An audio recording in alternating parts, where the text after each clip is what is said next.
This is doctor Shariq Nadeem. आज हम आपके सामने बात करेंगे कुछ जीआई सिम्टम्स के बारे में, जो कि हमारे पेट से रिलेटेड जो लक्षण आ रहे हैं उसके बारे में। ये लक्षण या तो कोविड के समय था या तो कोविड से रिकवर होने के बाद देखा जा रहा है। तो क्या क्या लक्षण है, इसे हम कैसे पहचानें, क्या क्या सावधानियां बरतनी हैं। मैं आपको बताऊं कि करीबन 50% से ज़्यादा पेशेंट कोविड के टाइम में डायरिया का सिम्टम लेके आ रहे थे, दस्त से। तो वो सिम्टम कोविड के टाइम लेके आ रहे थे और कुछ में देखा गया है कोविड से रिकवर होने के बाद ये सिम्टम प्रिवेलेंट हैं या सिम्टम देखने को मिल रहे हैं। तो 4 आपको मैं लक्षण बताऊंगा जो कि बहुत कॉमन है। पहला, भूख नहीं लगना, जिसको हम इंग्लिश में एनोरेक्सिया बोलते हैं। दूसरा, नोज़िया, उबकाई आना। तीसरा, वॉमिटिंग, उल्टी होना। और चौथा, सबसे कॉमन, सबसे इम्पॉर्टेंट, डायरिया या दस्त लगना। पहला क्वेश्चन ये है कि कई सारे पेशेंट आते हैं, वो कहते हैं कि सर मैं कई सालों से प्रोटॉन पंप इनहिबिटर या तो एसिड को कम करने के लिए दवाई पे हूँ, तो क्या इससे कोविड का खतरा या सीवियरिटी ज़्यादा है? तो एक जनरल है गैस्ट्रोइंटेस्टिनल की मेडिसिन में, उन्होंने ये दावा किया है कि जो लंबे समय से 6 महीने से ज़्यादा पीपीआई यूज़ कर रहा है या तो एसिड को सप्रेशन वाली ड्रग यूज़ कर रहा है, उसको कोविड की सीवियरिटी होना ज़्यादा है। क्यों? क्योंकि एसिड क्या करता है, नॉर्मली पेट में वायरस को मार देता है। इसमें आप एसिड को सप्रेस कर रहे हैं तो वायरस मल्टीप्लाई होता है, मरता नहीं है। दूसरा क्वेश्चन है, सर जिसकी आंत में सूजन आ जाती है, जो प्रॉब्लम होती है जिसको हम इन्फ्लेमेटरी बाउल डिजीज़ बोलते हैं, आईबीडी, क्या उनमें ज़्यादा चांसेस हैं सीवियरिटी के या तो कोविड के बाद रिकवर होने के जो सिम्टम आते हैं? तो जी हाँ, आईबीडी में देखा गया है कि उसमें स्टेरॉइड चलती है, इम्यूनो मॉड्यूलेटर ड्रग्स चलती है। तो स्टेरॉइड तो वैसे ही इम्यूनो सप्रेशन ड्रग है, इम्यूनो सप्रेशन कर देती है, इम्यूनिटी को डाउन कर देती है। तो हमको वायरस का इन्फेक्शन होने की चांसेस या उसकी सीवियरिटी होने की चांसेस ज़्यादा हैं।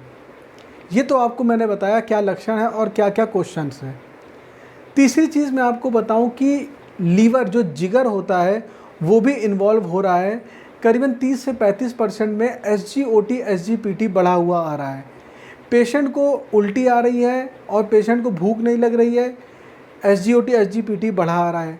अल्ट्रासाउंड जब हम करा रहे हो तो वो नॉर्मल आ रहा है। तो वायरल हेपेटाइटिस भी देखने को मिल रहा है कोविड से रिकवर होने के बाद। पांचवी चीज़ देखी गई है फैटी लीवर। फैटी लीवर अकेले नहीं, fatty liver associated with metabolic syndrome. Metabolic syndrome क्या है? जैसे मोटापा, ओबेसिटी, या तो मधुमेह, डायबिटीज़, या तो उच्च रक्तचाप, या तो हाई ब्लड प्रेशर, हाइपरटेंशन, इन सब को मिला के मेटाबॉलिक सिंड्रोम है। उसके साथ साथ फैटी लीवर देखने को मिल रहा है।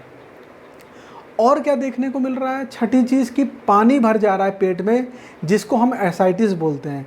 तो जब हम पेट के पानी की जांच कराते हैं, डायग्नोस्टिक टैपिंग करते हैं और उसको लैब में भेजते हैं, उसमें देखा गया कि बहुत ज़्यादा वायरल लोड देखने को मिल रहा है, बहुत ज़्यादा सीवियरिटी बढ़ा दे रहा है कोविड की।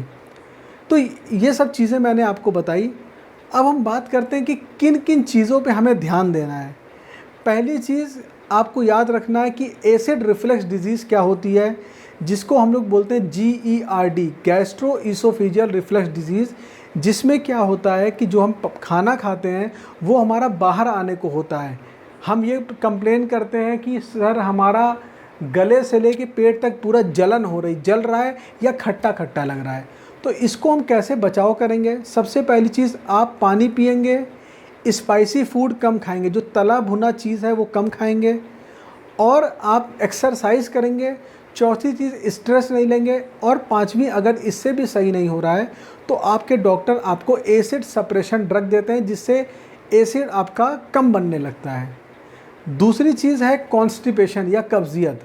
कॉन्स्टिपेशन में क्या होता है कि आप जो इतने दिनों तक आप घर पे हैं, कोविड में आप बैठे हैं, तरह तरह की चीज़ें खा रहे हैं, तली भुनी मीठा सब चीज़ें खा रहे हैं, उसके साथ साथ कोई एक्सरसाइज नहीं कर रहे हैं, हमारी लाइफ स्टाइल एकदम सीडेंट्री हो गई है, सिर्फ बैठने का काम है, टीवी देख रहे हैं बैठ के, तो उससे क्या होता है, कब्जियत हो जा रही है।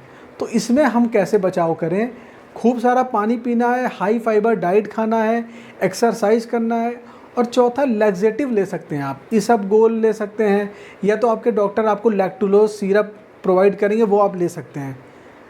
तीसरी चीज़ जो आपको याद रखनी है वो है ब्लोटिंग। ब्लोटिंग क्या होता है कि हमारे पेट में ऐसा लगता है कि गैस भरी हुई है, पेट टाइट है एकदम और डब डब एकदम भरा हुआ लगता है।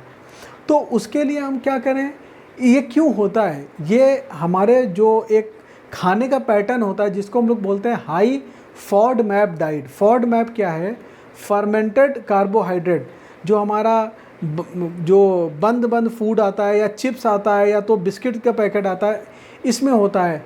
तो इसको हमको लो फॉडमैप डाइट खाना है, जो आपको मैं एक रील बना के बताऊंगा कि क्या क्या आपको खाना है क्या नहीं खाना है। दूसरी चीज़, आप जो कॉलीफ्लावर या कैबेज है, पत्ता गोभी या तो बंद गोभी, फूल गोभी, ये सब चीज़ों से अवॉइड करना, इससे गैस बनता है। तीसरी चीज़, आपको दाल कम खानी है, नहीं तो नहीं कम खानी है, या तो जैसे आपको वो बीन्स होती हैं या मटर होती है जिससे गैस बनने की संभावना हो सकती है, वो कम लेना है। चौथा, अगर इससे भी ठीक नहीं हुआ तो आपको डॉक्टर प्रोकाइनेटिक ड्रग देता है, इससे आपकी जो पेट की मोटेलिटी, जो दौड़ने की क्षमता होता है खाना, वो बढ़ जाता है, गट मोटेलिटी इंक्रीज़ कर देती है। तो ये सब आपको ध्यान रखना है। Last but not the least, ये सबसे इम्पॉर्टेंट है, आपको हैंड हाइजीन। हैंड हाइजीन आपको अपना मेंटेन करना है, समय समय पे आपको हाथ धोना है साबुन से, या तो आपको हैंड सैनिटाइज करना है, क्योंकि ज़्यादातर जो भी हमारा पेट का या तो आंत का बीमारी होती है, गैस्ट्रोइंटेस्टिनल सिम्टम होता है, वो गंदगी से होता है, या तो खाना गंदा खा रहे हैं, पानी गंदा पी रहे हैं। यह सबसे बड़ी बात कि अपना हैंड हाइजीन सही नहीं है, साफ़ सुथराई का ध्यान नहीं दे रहे हैं। तो मैं आपसे रिक्वेस्ट करूंगा कि आप अपना हैंड हाइजीन मेंटेन करें। इसके साथ साथ जो गवर्नमेंट की गाइडलाइंस हैं वो तो हमें फॉलो करना ही करना है, जैसे कि मास्क लगाना है, फिज़िकल डिस्टेंसिंग करना है, और समय समय पे हाथ धोना है। उम्मीद करता हूँ आपको ये वीडियो आपके लिए लाभदायक होगी, और जो लक्षण मैंने बताया है, ये लक्षण कोविड के रहते हुए भी आया था या आ रहा है, और कोविड से रिकवर होने के बाद भी आ रहा है। तो इसको आप ध्यान में रखें, और अगर ये लक्षण आपका समय पे ठीक नहीं हो रहा है तो आप अपने डॉक्टर से परामर्श लें। Thank you.